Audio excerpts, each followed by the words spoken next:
고린도후서 11장 16절에서 33절까지의 말씀 보겠습니다. 고린도후서 11장 16절에서 33절까지의 말씀 봉독합니다. 내가 다시 말하노니 누구든지 나를 어리석은 자로 여기지 말라. 만일 그러하더라도 내가 조금 자랑할 수 있도록 어리석은 자로 받으라. 내가 말하는 것은 주를 따라 하는 말이 아니요 오직 어리석은 자와 같이 기탄 없이 자랑하노라. 여러 사람이 육신을 따라 자랑하니 나도 자랑하겠노라. 너희는 지혜로운 자로서 어리석은 자들을 기쁘게 용납하는구나. 누가 너희를 종으로 삼거나 잡아먹거나 빼앗거나 스스로 높이거나 뺨을 칠지라도 너희가 용납하는도다. 나는 우리가 약한 것 같이 욕되게 말하노라. 그러나 누가 무슨 일에 담대하면 어리석은 말이나마 나도 담대하리라. 그들이 히브리인이냐 나도 그러하며 그들이 이스라엘인이냐 나도 그러하며 그들이 아브라함의 후손이냐 나도 그러하며 그들이 그리스도의 일꾼이냐 정신없는 말을 하거니와 나는 더욱 그러하도다. 내가 수고를 넘치도록 하고 옥에 갇히기도 더 많이 하고 매도 수없이 맞고 여러 번 죽을 뻔하였으니 유대인들에게 40에서 하나 감한매를 5번 맞았으며 3번 태장으로 맞고 1번 돌로 맞고 3번 파선하고 일주야를 깊은 바다에서 지냈으며 여러 번 여행하면서 강의 위험과 강도의 위험과 동족의 위험과 이방인의 위험과 시내의 위험과 광야의 위험과 바다의 위험과 거짓 형제 중의 위험을 당하고 또 수고하며 애쓰고 여러 번 자지 못하고 줄이며 목마르고 여러 번 굶고 춥고 헐벗었노라. 이외의 일은 고사하고 아직도 날마다 내 속에 눌리는 일이 있으니 곧 모든 교회를 위하여 염려하는 것이라. 누가 약하면 내가 약하지 아니하며 누가 실족하게 되면 내가 애타지 아니하더냐. 내가 부득불 자랑할진대 내가 약한 것을 자랑하리라. 주 예수의 아버지 영원히 찬송할 하나님이 내가 거짓말 아니하는 것을 아시느니라. 다메섹에서 아레다 왕의 고관이 나를 잡으려고 다메섹 성을 지켰으나 나는 광주리를 타고 들 창문으로 성벽을 내려가 그 손에서 벗어났노라. 아멘. 11장 앞부분에서 시작한 말씀을 바울이 계속 이어가고 있습니다.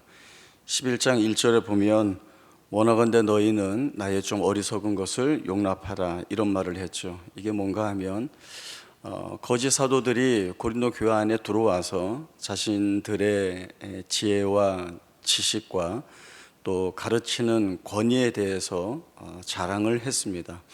그런데 고린도 교회 성도들이 이 거짓 사도들의 자랑을 인정하고 그리고 받아들였습니다. 용납한 거죠.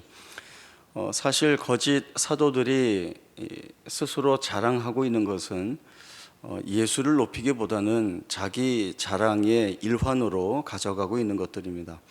바울은 이것을 어리석은 것이라고 이야기를 하고 있습니다. 왜냐하면 바울은 예수의 길을 쫓아가고 있고 복음이 가르치는 바를 쫓고 있기 때문에 세상에 헛된 자기 자랑을 치장하는 것으로 어리석게 행동하는 일이 없었습니다.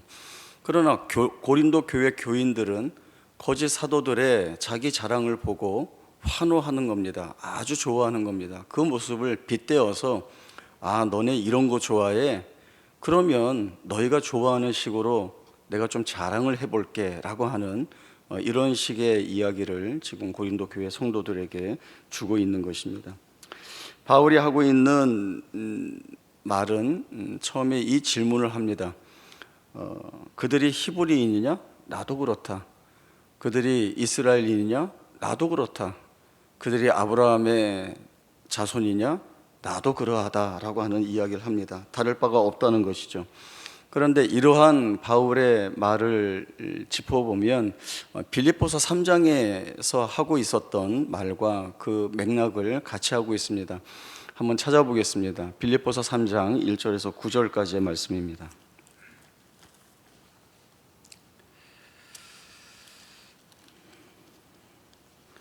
빌립보서 3장 1절에서 9절까지의 말씀 봅니다. 끝으로 나의 형제들아 주 안에서 기뻐하라. 너희에게 같은 말을 쓰는 것이 내게는 수고로움이 없고 너희에게는 안전하니라. 개들을 삼가고 행악하는 자들을 삼가고 몸을 상해하는 일을 삼가라. 하나님의 성령으로 봉사하며 그리스도의 예수로 사랑하고 육체를 신뢰하지 아니하는 우리가 곧 할례파라. 그러나 나도 육체를 신뢰할 만하며 만일 누구든지 다른 이가 육체를 신뢰할 것이 있는 줄로 생각하면 나는 더욱 그러하리니 나는 8일 만에 할례를 받고 이스라엘 족속이요 베냐민 지파요 히브리인 중에 히브리인이요 율법으로는 바리새인이요 열심으로는 교회를 박해하고 율법의 의로는 흠이 없는 자라. 그러나 무엇이든지 내게 유익하던 것을 내가 그리스도를 위하여 다 해로 여길 뿐더러 또한 모든 것을 해로 여김은 내 주 그리스도 예수를 아는 지식이 가장 고상하기 때문이라. 내가 그를 위하여 모든 것을 잃어버리고 배설물로 여김은 그리스도를 얻고 그 안에서 발견되려 함이니 내가 가진 의는 율법에서 난 것이 아니요 오직 그리스도를 믿음으로 말미암은 것이니 곧 믿음으로 하나님께로부터 난 의라. 빌립보 교회도 복음을 방해하고 훼손하려는 자들이 있었습니다. 바울은 이들에 대하여 주의하고 경계를 가르치고 있는데 개들을 삼가고 행악하는 자들을 삼가라, 매우 거칠게 이야기를 하고 있습니다. 왜냐하면 바울은 그만큼 이들에 대한 주의와 경계를 당부해야 하기 때문에 그렇습니다. 이들도 육체의 자랑거리를 늘어놓고 있었습니다.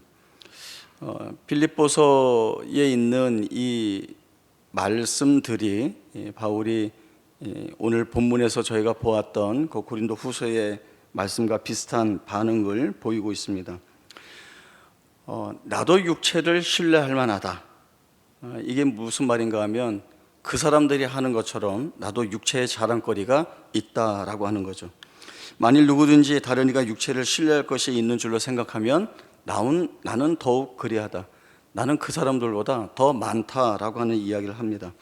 그래서 5절과 6절에 있는 말씀이 8일 만에 할례를 받고 이스라엘 족속 베냐민 지파 히브리인 중에 히브리인 율법으로는 바리새인 열심으로는 교회를 박해하고 율법의 의로는 흠이 없는 자다. 이게 나야 라고 하는 이야기를 강력하게 하고 있습니다. 개와 같은 자들, 행악하는 자들이 자랑하는 것으로 치면 바울이 가지고 있는 육체의 자랑을 따라갈 수가 없습니다. 잘나면 바울이 더 잘났지 바울보다 더 잘난 사람이 있을 수가 없습니다. 그러나 이 거짓 사도들의 자랑은 자신의 지혜와 지식과 권위에 있습니다. 그러나 바울의 자랑은 육체의 자랑거리들을 이야기하지만 사실은 무엇을 더 강력하게 드러내는가 하면 그리스도를 아는 지식이 가장 고상하기 때문에 내가 주를 위하여 모든 것을 다 해로 여길 뿐더러 배설물로 여겼다라고 하는 이야기를 하고 있습니다. 너희가 자랑하는 거 너희보다 내가 더 많아. 그러나 주를 위하여 그 자랑거리들을 나는 다 버렸다, 배설물로 여겼다라고 이야기합니다. 그리고 자기가 붙들고 있는 정말 실제적인 자랑, 바울이 하는 자랑이 무엇인가 하면 오늘 본문에서 나왔던 그가 받은 고난에 대한 이야기들입니다. 오늘 본문 23절부터 27절까지 보면 내가 넘치도록 수고하고 옥에 갇히기도 하고 수없이 맞고 여러 번 죽을 뻔했다라고 하면서 그 이후에 많은 설명들이 나오고 있습니다. 40에 하나 감한매를 맞고 일주야를 파손하고 동족의 위험과 이방의 위험과 강의 위험과 신의 위험과 광야의 위험과 여러 번 자지 못하고 굶고 춥고 헐벗었다라고 하는 이야기를 줄줄이 늘어놓고 있습니다. 그런 고난들을 이야기하면 우리야 복음을 위하여 그가 받은 고난이 주를 위한 영광이다라고 하는 생각을 하지만 이 당시 문화권 안에서의 고난은 우리가 생각하는 것과 달랐습니다. 이 당시 문화권 안에서 고난은 실력 없는 사람들이니까 고난을 받는 거예요. 형편없는 사람들이니까 그 고난을 받고 있는 겁니다.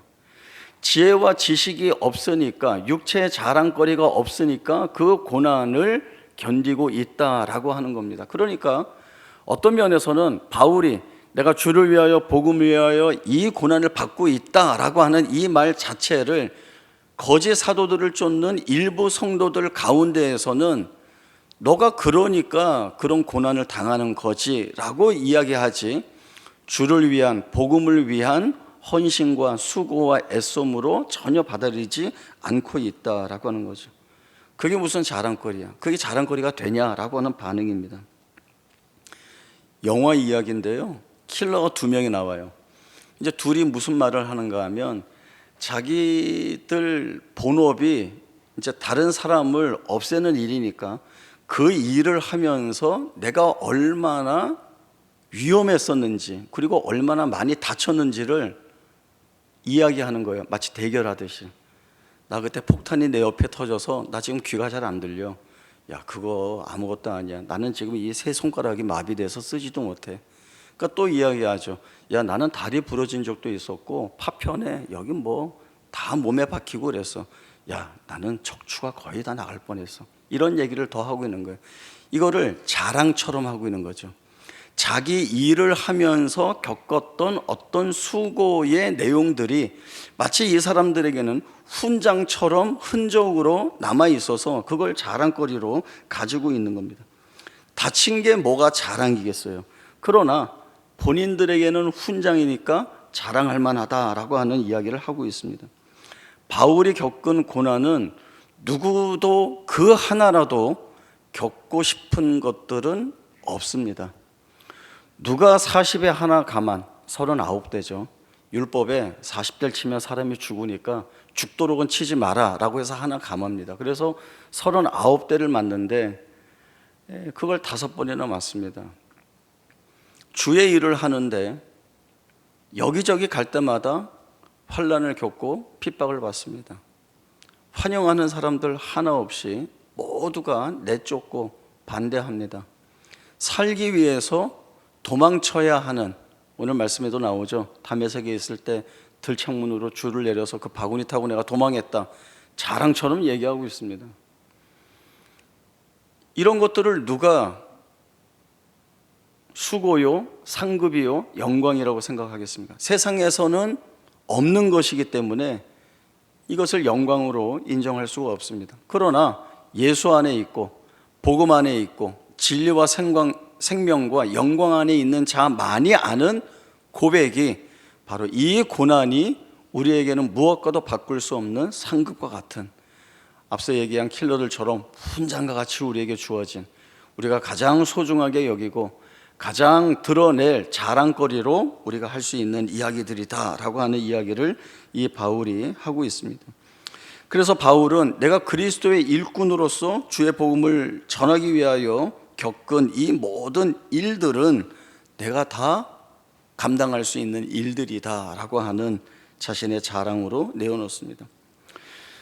거짓 사도들은 거짓된 것에 매여서 아무 의미 없고 헛된 자랑질을 하고 있지만, 바울은 복음에 매여서 진정한 사도로서 복음에 따른 삶을 살아내므로 자기 자신이 참된 그리스도의 일꾼이라고 하는 사실을 세상이 알지 못하는, 세상이 인정해 주지 않는, 그러나 주님이 아시는 이 고난의 영광을 자신의 자랑으로, 그래서 내가 주 앞에 부름받은 참된 일꾼이다 이렇게 증명하고 있는 것입니다.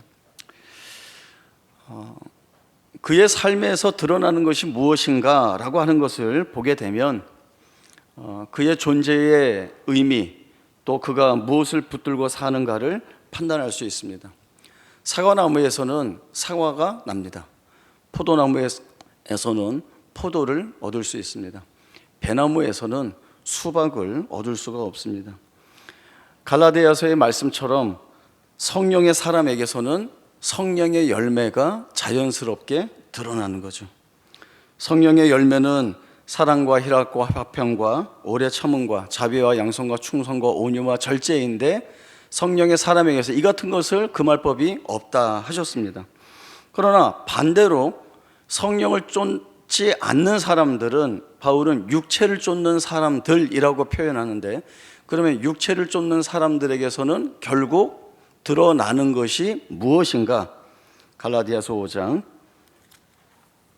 16절 말씀 먼저 보고 그 다음에 19절과 21절 말씀 보겠습니다. 갈라디아서 5장 16절입니다. 내가 이르노니 너희는 성령을 따라 행하라. 그리하면 육체의 욕심을 이루지 아니하리라. 이 말은 성령을 따라 행하지 않으면 육체의 욕심을 이루게 된다라고 하는 말씀입니다. 19절부터 보겠습니다. 육체의 일은 분명하니 곧 음행과 더러운 것과 호색과 우상 숭배와 주술과 원수 맺는 것과 분쟁과 시기와 분냄과 당 짓는 것과 분열함과 이단과 투기와 술 취함과 방탕함과 또 그와 같은 것들이라. 전에 너희에게 경계한 것 같이 경계하노니 이런 일을 하는 자들은 하나님의 나라를 유업으로 받지 못할 것이요. 육체의 일을 따르는 자는 하나님 나라의 유업을 이어받지 못한다라고 분명하게 말씀을 하고 있습니다. 거짓 사도들은 자신을 높이기 때문에 주님은 낮아질 수밖에 없습니다. 거짓 사도들은 자신의 지혜와 지식을 자랑하기 때문에 성령의 지혜를 쫓아갈 수가 없습니다. 그러나 반대로 바울은 그리스도 앞에서 자신을 낮추기 때문에 그로 인하여 그리스도가 높임을 받습니다. 바울은 자기의 능력으로 일한다라고 하지 않기에 주께서 이 일을 하실 수 있는 것입니다. 바울은 앞에서 드러내던 어리석은 것, 육체의 소욕, 육체의 자랑들을 다 내어버렸습니다. 무엇이든지 유익하다고 하는 세상 사람들, 그들은 그거 하나 잡으려고 애쓰는데 바울은 그 모든 것을 다 해로 여기고 배설물로 여기고 다 잃어버렸다, 이렇게 이야기를 하고 있습니다. 왜 그렇습니까? 주를 위해서입니다. 주를 위해서 내가 헛되이 붙들고 있는 것들은 다 버릴 수 있다, 버려야 한다라고 하는 그 자리로 자신을 이끌어 가고 있습니다. 사람들은 자기가 잘하는 것을 자랑합니다. 뽐내고 싶어 하죠. 초등학교 교실에 가서, 우리 주일학교, 우리 초등 1, 2, 3부 가서 아이들이 가장 잘할 수 있는, 예를 들어서 질문을 이렇게 하죠. 우리를 위해 십자가에서 돌아가신 분이 누구십니까? 하면 애들이 어떻게 반응할까요? 이렇게 손만 들까요? 어떻게 하겠어요? 저요. 옛날 맹구 같으면 책상 위에 올라와서 저요 이렇게 하겠죠. 그렇게 뽐낸단 말이에요. 자랑한단 말이에요. 내가 알고 있다라고 하는 것을 드러낸단 말이에요. 세상에는 사람들이 자기가 잘하는 것을 드러내고 싶어 합니다. 그건 누군가의 인정을 받을 수 있는 일이기 때문에 그렇죠. 그러면 그건 세상에만 있는 일인가? 그렇지 않습니다. 저도 어렸을 때부터 교회에서 자라났는데 교회 안에도 이런 일들이, 이런 분들이 너무나 많이 있습니다. 물론 일 잘하시는 분들이 있습니다. 그리고 그와 반대로 일을 잘 못하는 분들도 있습니다. 그러니까 서로 잘해야 되는 거죠. 잘하는 분들은 잘못하는 분들에게 말을 잘해야 되고, 잘 못하는 사람들은 잘하는 사람에게 말을 잘해야 됩니다. 아유, 잘하시네요. 많은 경험이 있으신 것 같아요. 저도 그렇게 해보고 싶습니다. 이렇게 얘기해야 되고요. 잘하는 사람은 이제 보니 잘 못하네요. 많이 연습하면 잘할 수 있습니다. 이렇게 얘기하면 안 되겠죠. 잘 못해도 됩니다. 같이 하면 잘할 수 있습니다. 이렇게 얘기를 해야 합니다. 이건 내가 아니까 내가 할게. 이거는 우리만 할 수 있는 일들이야. 이렇게 하면 좋아할 사람 아무도 없죠. 그러니까 어떻게 해야 되는가 하면 같이 하자. 같이 하자. 나도 잘하는데 부족한 게 있을 거야. 너가 그걸 채워라. 너가 잘 못하는 거 내가 채울게. 이렇게 같이 잘 가셔야 됩니다. 저한테 한 주일에 부서에서 이런저런 일로 찾아오는 사람이 100명이 넘습니다. 1월 1일이라 만우절은 아니지만 그냥 얘기를 해봤습니다. 목사님, 이런 일이 있어요, 이런 일이 있어요, 이런 일이 있어요, 이런 일이 있어요. 와서 말씀을 주세요. 저는 그런 말씀 듣는 거 좋아해요. 같이 들어보고 이야기하고 그 문제를 풀어가기 위해서 머리를 맞다고 애를 씁니다. 기도가 필요한 일이 있으면 함께 기도하고 그 일을 풀어가고, 또 지혜를 발휘해서 풀 수 있는 일이라고 하면 그 일을 잘 풀어가야 됩니다. 늘 제가 하는 답은 이것입니다. 잘해야죠. 다른 답이 없습니다. 목사님 이거 어떻게 해야 돼요? 잘해야죠. 목사님 저 일은 어떻게 해야 됩니까? 잘 풀어야죠. 그러면 답을 가지고 가세요. 그분들이. 저는 잘이라고 하는 이 한마디를 했는데 본인들이 기도하시고 또 마음을 열어가면서 그 일을 제가 준 말대로 잘 풀어가세요. 그래서 부서가 이렇게 결집력을 갖기도 하고 부서에서 좋은 이야기가 나오기도 하고 서로 교제하고 화합하는 모습들이 교회 안에 많이 있습니다.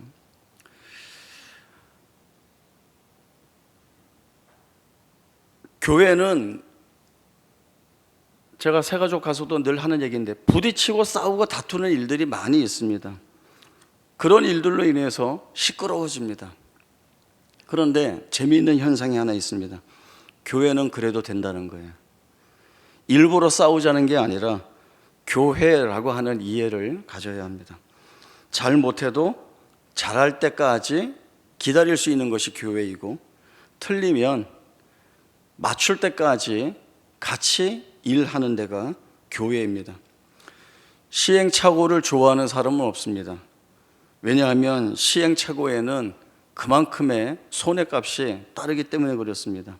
손해는 불편하고 힘들고 고통스럽고 아픕니다. 그러나 교회는 이 각오를 가져야 합니다. 무슨 각오인가 하면 견디겠다라고 하는 거죠. 내가 버티고 견딜 수 없는 일인데 견디겠다라고 하는 각오가 이 교회 안에 있는 우리에게 있어야 합니다. 각오라고 하니까 제가 떠오르는 이야기가 하나 있습니다. 며칠 전에 아내와 나눈 이야기인데요. 갑자기 불현듯 그런 생각이 들었어요. 그래서 제가 이런 이야기를 했어요. 만약에 내가 지하철을 타고 가다가 어느 날 누군가 나에게 어르신 여기 앉으세요 이러면 안발을 걸어버리겠다. 네, 이제 그렇게 얘기했어요. 그랬더니 아내가 아니 자리 양보하는 좋은 일인데 무슨 안발을 걸어. 그냥 해본 얘기고 내가 그 생각을 할 때 이렇게 마음을 먹었어. 누군가 어르신 여기 앉으세요 그러면 감사합니다 이러고 앉아야겠다. 각오하는 겁니다. 각오.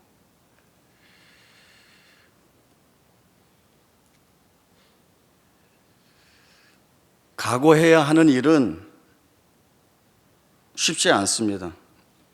그리고 각오하지 않으면 안 되는 일들이 너무나 많이 있습니다. 쉽지 않은 일을 하기 위해서는 내가 하는 것이 아니라 다른 것에 의존하거나 의지해야 합니다. 교회를 한번 생각해 보세요. 교회는 수없는 위협과 방해와 핍박의 역사 속에서 꿋꿋이 자리를 지켜왔습니다. 교회가 힘이 있어서 잘 견딘 것도 아니고 그 시대마다 어떤 상황마다 생존 전략을 잘 짜서 버틴 것도 아닙니다. 교회는 세상적으로 보면 언제 무너지고 언제 망해도 망할 그런 곳처럼 보입니다. 그러나 교회는 무너지지 않고 망하지 않았습니다. 교회는 잘 못하고 틀리고 시행착오해서 다시 가는데 신비한 것은 그 일들이 손해보지 않는다는 것입니다. 불편하지 않다는 것입니다. 고통스럽지 않다는 것입니다. 이 말이 신비한 것은 불편하고 아프고 고통스러운데 안 불편하고 안 속상하고 안 아프다는 거죠. 이게 신비라는 겁니다. 하나님은 뒤에서 팔짱만 끼고 그저 보고만 계시지 않습니다. 우리가 하는 일들에 개입하시는데 우리가 잘못하는 일에도 개입을 하십니다. 그렇다고 하나님이 잘못해라 이렇게 밀어내는 것은 아니고 그래도 된다라고 하는 것을 우리에게 허락을 하시고 거기에서 우리가 깨달아야 할 것들, 배워야 할 것들, 그리스도를 머리로 한 이 교회로 한몸 되기 위하여 부름받은 우리가 연합이라고 하는 것을, 주 안에서 이루어야 하는 교제라고 하는 것을 무엇인지 우리가 이러한 모든 상황과 정황 속에서 깨닫고 배워가게 되는 것입니다. 우리는 거기에서 하나님의 은혜가 필요하다는 고백을 하게 되고, 그리고 결국엔 하나님이 이 일을 하셔야 합니다라고 하는 고백을 하는 자리까지 우리를 끌고 나가게 됩니다. 이 모든 것들이 우리에게 은혜가 되는 것입니다. 바울이 너희가 자랑하는 것처럼 내가 자랑할게 하고는 육체의 자랑을 막 쏟아냈지만, 그러나 그것이 자기의 자랑이라고 얘기하지 않습니다.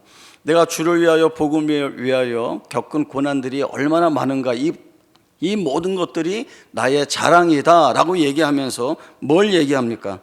나의 여러 약한 것들을 자랑하리라, 이렇게 얘기를 합니다. 결국은 하나님에게까지 이 일을 끌고 나가는 자, 그가 바로 그리스도의 진정한 사도요, 하나님 앞에 거룩하게 선 한 성도의 모습과 고백을 보게 되는 것입니다. 우리의 자랑이 아니라 주께 자랑을 두고 사는 자, 그리고 주께 자랑을 두는 것이 세상의 그 무엇과도 비교할 수 없는, 비견할 수 없는 우리의 영광이라고 하는 사실들을 잘 알아서, 우리가 헛되이 붙들고 있는 육체의 소욕들이 있다고 한다면 다 내려놓아야 할 것이고, 우리가 아직 주를 붙들지 못하고 있다고 한다면 예수를 붙들고 사는 복된 생애가 무엇인지를 새로이 다짐하는 올해가 되어야 합니다. 귀한 다짐과 은혜의 고백들이 있기를 바랍니다. 기도하겠습니다. 하나님 아버지, 은혜를 감사합니다. 세상에는 많은 육체의 자랑거리들을 가지고 있습니다. 그것들이 자기들을 지켜줄 수 있고 안전하게 만들며 무엇보다도 이것이 복되다는 것을 붙들고 있습니다. 그러나 그것은 헛된 것입니다. 아무 의미 없고 허황된 것입니다. 세상의 것은 그 어떤 생명과 진리도 만들어낼 수 없습니다. 바울이 복음을 위하여, 주를 위하여 육체의 자랑거리들을 다 배설물로 여기고 오직 주를 아는 지식이 가장 고상하기에 붙들고 있었던 세상의 모든 것들을 다 배설물과 같이 여기고 버렸다는 고백이 오늘 우리의 고백이 되기를 원합니다. 주를 바라보며 나아가는 우리 모두가 되게 하시고 예수 믿고 사는 복과 그 은혜가 우리에게 가장 값지고 영광되다는 이 믿음 가지고 올 한 해도 하나님 바라보고 사는 우리 모두가 되게 하여 주옵소서. 거룩하신 예수님의 이름으로 기도하옵나이다. 아멘.